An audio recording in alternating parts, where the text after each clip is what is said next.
Assalamualaikum warahmatullahi wabarakatuh. Perkenalkan, nama saya Istianatul Khairah. Di sini saya akan menjelaskan tentang teori tingkah laku konsumen. Yang pertama ada pengertian dan asumsi-asumsi utama. Yang pertama ada barang. Barang merupakan benda dan jasa yang dikonsumsi untuk memperoleh manfaat atau kegunaannya. Yang kedua ada utilitas. Utilitas merupakan manfaat suatu barang yang dikonsumsi. Kemudian utilitas juga merupakan ukuran manfaat yang diperoleh dari suatu barang dibandingkan dengan alternatif penggunaannya. Utilitas juga digunakan sebagai dasar pengambilan keputusan oleh konsumen. Utilitas dibagi menjadi dua, yaitu utilitas marginal dengan utilitas total. Utilitas total merupakan manfaat dari seluruh barang yang dikonsumsi, sedangkan utilitas marginal yaitu tambahan manfaat dari suatu barang sebanyak 1 unit barang. Kemudian ada hukum penambahan manfaat yang makin menurun. Penambahan konsumsi suatu barang akan memberikan penambahan utilitas yang makin besar. Semakin lama penambahan tersebut bukan hanya makin turun, tetapi bisa saja negatif. Kemudian ada konsistensi preferensi. Konsep preferensi berkaitan dengan kemampuan konsumen dalam menyusun prioritas dalam mengambil keputusan. Kemudian ada pengetahuan sempurna, yaitu konsumen diasumsikan untuk memiliki pengetahuan atau informasi yang sempurna berkaitan dengan keputusan yang akan dikonsumsinya. Pendekatan nilai guna kardinal adalah suatu daya guna atau nilai guna yang bisa diukur dengan satuan uang atau utilitas. Nilai guna tersebut memiliki tingkatan yang sesuai dengan subjek yang menilainya. Pendekatan memiliki asumsi bahwa sebuah produk yang memiliki kegunaan lebih bagi konsumen, maka itulah yang paling diminati. Pendekatan nilai guna ordinal terdapat beberapa asumsi.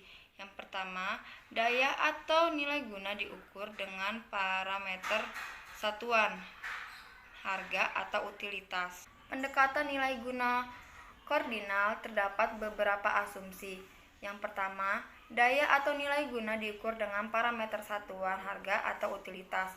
Yang kedua, konsumen bersifat rasional di mana mereka akan memenuhi kebutuhan hidupnya sesuai dengan batasan kemampuan pendapatannya. Yang ketiga, konsumen memiliki jumlah pendapatan yang tetap. Yang keempat, daya atau nilai guna dari uang tetap atau konstan. Yang kelima, total utility bisa bersifat melengkapi atau berdiri sendiri. Yang keenam, produk yang dikonsumsi normal dan periode konsumsinya berdekatan. Yang ketujuh, konsumen akan mengalami penurunan utilitas terus-menerus melakukan konsumsi terhadap produk tersebut. Selanjutnya, pendekatan nilai guna ordinal. Dasar pemikiran dari pendekatan ini adalah semakin banyak produk yang dikonsumsi, maka semakin besar pula kepuasan yang didapat oleh konsumen. Pendekatan nilai guna ordinal memiliki beberapa asumsi, yaitu yang pertama, konsumen yang bersifat rasional. Yang kedua, konsumen memiliki skala prioritas dalam menyusun produk yang akan dikonsumsi. Yang ketiga, konsumen selalu berupaya untuk mendapatkan kepuasan yang maksimal. Keempat, konsumen selalu konsisten. Dan yang kelima, hukum yang berlaku adalah hukum transitif. Tingkah laku konsumen untuk memilih barang-barang yang akan memaksimumkan kepuasannya ditunjukkan dengan bantuan kurva kepuasan sama.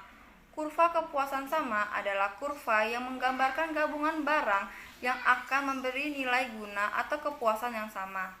Nama saya Fajrianti Kasana Putri. Di sini saya akan menjelaskan atau melanjutkan materi dari kawan saya yang sebelumnya. Hipotesis utama teori nilai guna atau lebih dikenal sebagai hukum nilai guna marginal yang semakin menurun menyatakan bahwa tambahan nilai guna akan diperoleh seseorang dari mengonsumsi dari suatu barang akan menjadi semakin sedikit apabila orang tersebut terus-menerus menambah konsumsinya ke atas barang tersebut. Ada dua faktor yang menyebabkan permintaan di atas suatu barang berubah apabila harga barang itu mengalami perubahan, yaitu ada efek penggantian dan efek pendapatan. Pengertian efek penggantian itu sendiri yaitu perubahan cita rasa konsumen dalam mengonsumsi suatu barang apabila membandingkan dengan barang lain sebagai akibat perubahan harga barang tersebut. Di sini saya Farah Ahmad Indonesia akan melanjutkan penjelasan dari Kak Fajrianti.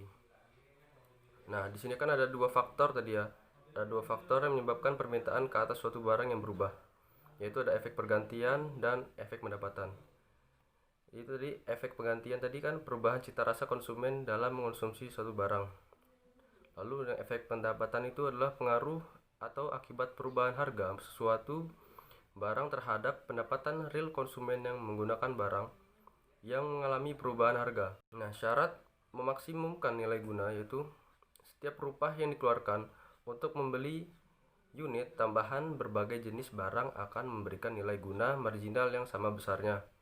Lalu surplus konsumen pada hakikatnya berarti perbedaan di antara kepuasan yang diperoleh seseorang di dalam mengkonsumsikan sejumlah barang dengan pembayaran yang harus dibuat untuk memperoleh barang tersebut. Oke, next selanjutnya. Kurva kepuasan sama. Kurva kepuasan sama atau indifference curve dapat didefinisikan sebagai suatu kurva yang menggambarkan gabungan barang-barang yang akan memberikan kepuasan yang sama besarnya.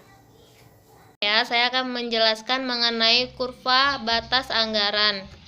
Dari gambar tersebut kita bisa melihat bahwa garis anggaran atau budget line yaitu garis yang menunjukkan atau menghubungkan titik A sampai dengan titik D, di mana merupakan kombinasi merupakan barang yang mampu dibeli konsumen dengan menggunakan seluruh income. Kemudian titik E dan titik lain dalam area segitiga A0D merupakan kombinasi barang yang mampu dibeli konsumen dengan sebagian income yang dimiliki. Dan titik F dan titik lain di luar area segitiga A0D merupakan kombinasi barang yang tidak mampu dibeli konsumen dengan penghasilan yang dimiliki. Pergeseran pada kurva batas anggaran. Pergeseran pada kurva batas anggaran yaitu disebabkan dengan adanya perubahan pada penghasilan atau pada harga barang. Perubahan pada penghasilan jika harga Q1 dan Q2 tetap, maka perubahan pada penghasilan akan menggeser kurva batas anggaran secara sejajar. Seperti di gambar kita bisa melihat kenaikan income akan menggeser kurva awal BL ke kanan sejajar dengan BL kutip 1. Kemudian sementara berkurangnya penghasilan akan menggeserkan kurva BL ke kiri ke BL tanda kutip 2 secara sejajar. Kemudian perubahan pada harga Q1 yaitu apabila penghasilan dan Q2 tidak berubah sementara harga Q1 mengalami perubahan, maka kurva batas anggaran akan bergeser ke atas atau ke bawah pada sumbu vertikal sesuai dengan perubahan harga Q1. Seperti yang digambar kita bisa melihat saat harga Q1 mengalami penurunan, maka titik awal N per Q1 akan bergeser ke atas menjadi N per Q1 tanda kutip 1 dan menggeser kurva BL menjadi BL tanda kutip 1. Sebaliknya, ketika harga Q1 mengalami kenaikan, maka kurva BL akan mengalami perubahan pada sumbu vertikal Q1, di mana titik semula N per Q1 bergeser ke bawah menjadi N per Q1 tanda kutip, atau melihat pada kurva BL tanda kutip. Yang kedua, perubahan pada harga Q2, yaitu jika penghasilan dan harga Q1 tidak berubah sementara harga Q2 berubah, maka kurva batas anggaran akan bergeser ke dalam atau keluar pada sumbu horizontal sesuai dengan perubahan kurva Q1. Seperti yang digambar, kita bisa melihat bahwa ketika harga Q2 mengalami penurunan, maka mengalami pergeseran keluar, di mana titik N per Q2 bergeser ke N per Q2 tanda kutip 1 dan merubah kurva batas anggaran menjadi BL tanda kutip 1. Jika harga Q2 naik, maka terjadi pergeseran ke dalam, di mana N per Q2 bergeser ke N per Q2 tanda kutip dan kurva batas anggaran bergeser dari BL ke BL tanda kutip 1. Kurva kepuasan sama adalah suatu kurva yang menggambarkan gabungan barang-barang yang akan memberikan kepuasan yang sama besarnya. Kurva kepuasan sama menggambarkan keinginan konsumen untuk memperoleh semua barang dan kepuasan yang ingin dinikmatinya. Dalam kenyataannya, konsumen tidak dapat memperoleh semua barang sebab dibatasi oleh pendapatan yang akan dibelanjakan.